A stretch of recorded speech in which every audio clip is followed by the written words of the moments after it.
Si vous avez vu le débat présidentiel entre Donald Trump et Kamala Harris, alors vous avez peut-être tiqué sur cette séquence un peu bizarre. À Springfield, ils mangent des chiens. Je parle des immigrés.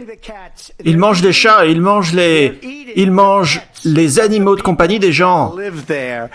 Ce genre de choses arrive dans notre pays. Mais qu'est-ce qu'il raconte là Donald Trump? Bon, dans l'émission Les méchants capitalistes, j'ai expliqué cette séquence en détail.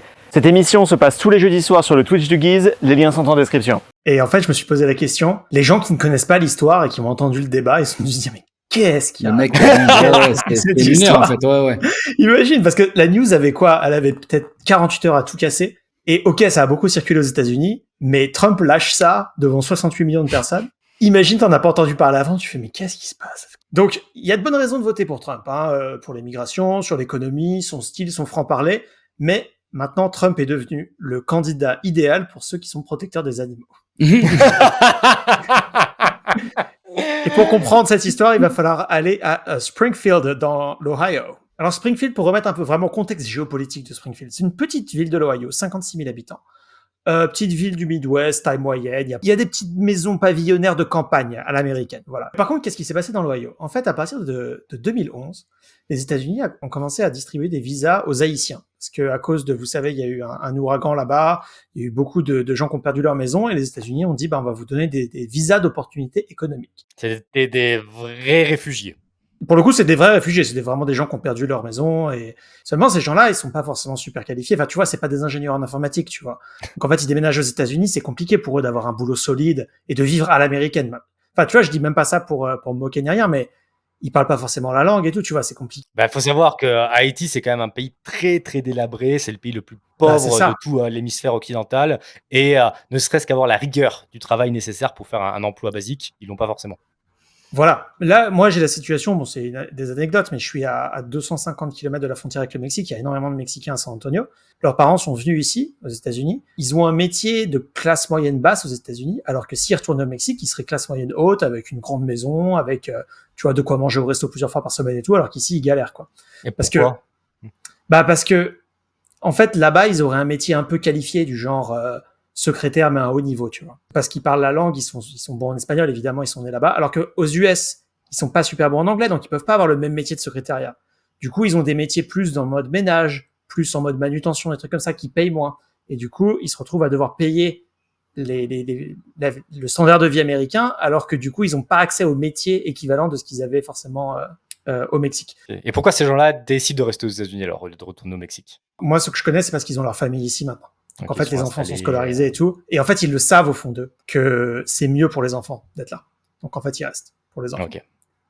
Donc, revenons à Springfield. Donc à partir de 2011, les États-Unis commencent à distribuer des visas d'opportunités économiques. Donc les Haïtiens se retrouvent à déménager aux États-Unis, mais comme on l'a dit, ils n'ont pas accès à des super jobs et tout ça. Donc ils peuvent pas déménager genre Manhattan, genre tout ça. C'est beaucoup trop cher pour eux. Ils peuvent pas aller à l'école parce que les écoles sont trop chères, les mecs ont rien, tu vois. Donc du coup, ils peuvent pas non plus aller habiter dans la méga campagne parce qu'il faut quand même qu'ils aient accès à des jobs dans des usines, des choses comme ça. Donc ils vont dans ces petites villes du Midwest qui sont pas chères, où tu peux avoir des maisons autour de 60-70 000 $. Donc je vous ai dit qu'il y avait 56 000 habitants en 2020 à Springfield. Entre 2020 et 2024, il y a entre 15 000 et 20 000 Haïtiens qui ont déménagé dans la ville. What? Donc, d'un coup, en 4 ans, la ville a augmenté de 25-30% sa population. C'est énorme, en remplaçant les locaux majoritairement blancs ou WASP américains par des Haïtiens qui parlent pas la langue, qui ont des cultures complètement différentes, qui n'ont pas tous des jobs et qui se communautarisent à fond. Parce qu'en fait, le problème, c'est que dès que tu as un petit groupe d'Haïtiens qui y va, les autres suivent derrière parce que du coup, c'est plus facile pour eux d'émigrer. Et maintenant, tu te retrouves avec un tiers de la ville qui est haïtienne. Donc, qu'est-ce qui s'est passé à Springfield il y a 48 heures? Ce qui s'est passé, c'est qu'il y a eu un post sur Facebook. Alors, le post sur Facebook, les gens en ont parlé, mais il n'y a pas de screenshot de ce post-là. Vous allez voir que c'est important plus tard.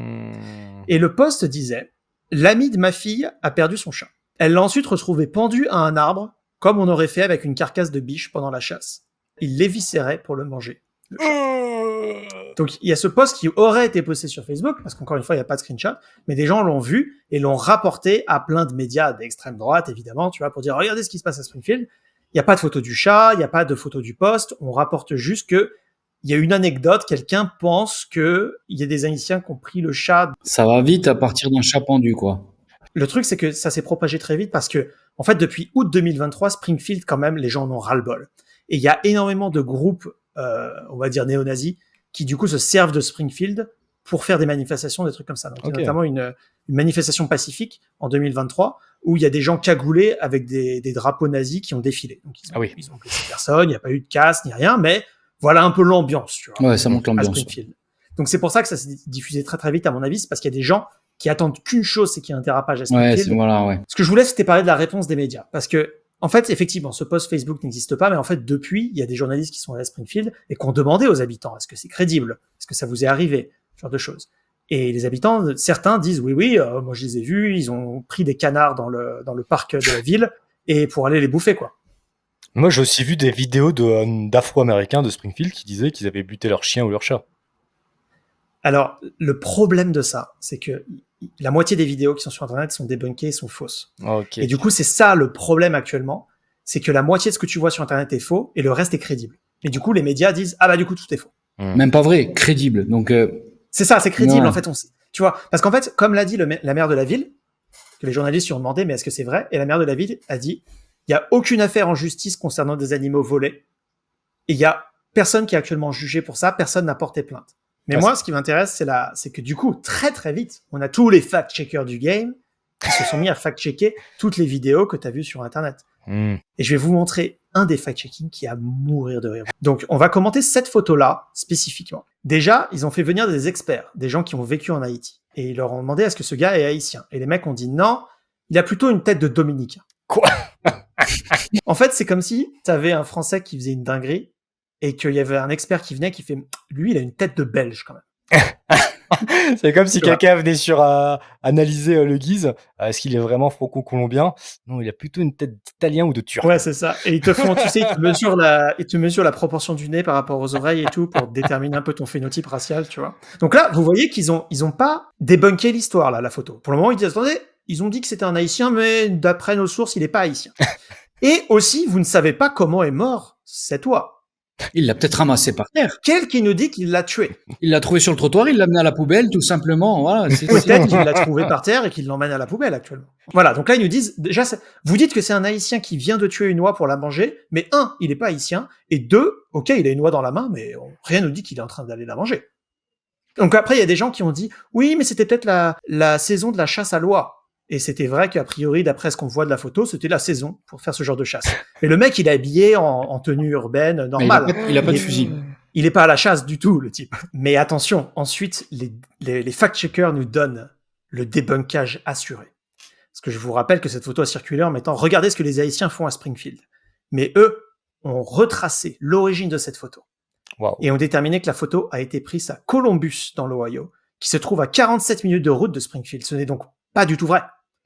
Et donc ça n'a aucun rapport. Donc Snopes titre « Aucune preuve que les migrants haïtiens mangent les canards et les oies de Springfield. J.D. Vance et une constellation d'influenceurs d'extrême droite poussent des affirmations douteuses. » Donc ils ont rien prouvé eux non plus, quoi, au final.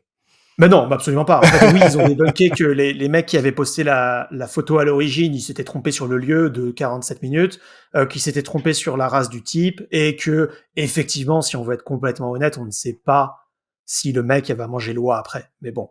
Il y a quelque chose qu'on peut dire, par contre, c'est que Haïti, c'est un pays très très pauvre, vraiment extrêmement pauvre, où il y a des mères qui donnent des gâteaux à la terre à manger à leurs enfants. Ça, c'est une réalité. Hein. Il y a des reportages très sérieux là-dessus. Il y a vraiment une grosse famine en Haïti. Donc, Internet était en feu après ça. Parce que qu'on y croit ou qu'on n'y croit pas, ça va pas empêcher les gens d'utiliser les dernières technologies d'IA pour générer les meilleures images. Et donc là, je vais passer très rapidement parce que je sais qu'il y a des gens qui ne voient pas et qui nous écoutent juste en replay. Mais là, il y a une image d'un chat géant avec Donald Trump avec une cape rouge qui le chevauche. On a cette image elle est magnifique, celle-là. de Trump en peignoir qui joue avec des petits canards dans une piscine. Ah, Nous avons j'adore. des images de Trump qui a un canard et un chat dans une main et qui est en train de courir avec des noirs qui le pourchassent dans la rue avec marqué « Welcome to beautiful Ohio ». Là, on a Trump qui est en train de sauver 2 chats ce qu'on peut imaginer être un abattoir. Une boucherie à chat. Là, on a Trump qui fait un discours avec devant lui 2 chiens, un chat et 2 canards qui portent des t-shirts MAGA. Ah, le sauveur des... Et enfin, dernière Pets. image, on a 2 chats et un canard qui posent devant la caméra avec des casquettes Trump. Donc, vous avez vu aussi la réaction de Kamala Harris dans la vidéo. elle était complètement choquée, outrée que Donald Trump mentionne cette histoire de chats qui ont été mangés. Mais il y a des députés, notamment Eric Swalwell, qui est un député de la Californie, qui est notamment connu pour avoir eu comme maîtresse une espionne chinoise. Donc le mec est député et en fait il couche avec une espionne d'un pays étranger, la Chine. Ah oui. Non, mais c'est parce qu'il a transformé en un agent double, c'est pour ça. Oui, bien sûr, il était en train d'essayer de la retourner. Ouais. Il l'a retourné dans tous les sens. Il a retourné, putain. Mais donc Eric Swalwell, il était dans une sorte de comité et il a pété un câble. Il a pété un câble et je vous laisse les images, c'est absolument magnifique. What in the hell is this? The chairman tweets, protect our ducks and kittens in Ohio because eating pets? My God.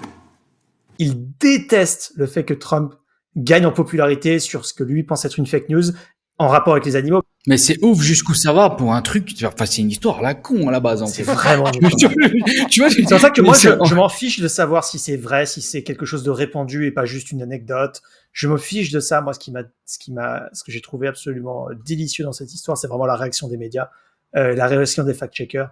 C'est absolument magnifique. Oh ouais, crying babies, ça crying prend des babies. proportions bibliques pour un truc débile à la base, quoi. Tu vois, je veux dire. Est-ce que c'est une erreur de la part de Trump d'avoir parlé de ça pendant le débat? Moi, je pense qu'il aurait pas dû le mentionner parce que le problème, c'est que les gens qui sont au courant de l'histoire ont pas besoin qu'on leur rappelle. Et il a pris les risques, du coup, de mentionner une histoire qui est... Si t'en as pas entendu parler, c'est complètement incroyable qu'un mec arrive sur un plateau télé et dise il mange des chats et tout. Imagine que t'en as pas entendu parler. Enfin, t'es en mode mais qu'est-ce qu'il raconte? Il est en train de...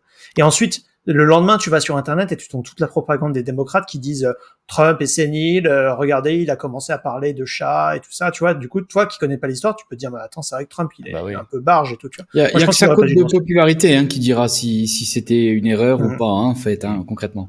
Et pour dire le niveau de débat quand même de la première puissance mondiale, c'est un truc de malade mental, tu vois. Putain de merde. Les méchants capitalistes, jeudi soir, 21h, heure française, les liens sont en description. Allez vous abonner à la chaîne du Guise, abonnez-vous à cette chaîne si ce n'est pas déjà fait, laissez un like avant de partir, vous êtes sur The American Dream, God bless America.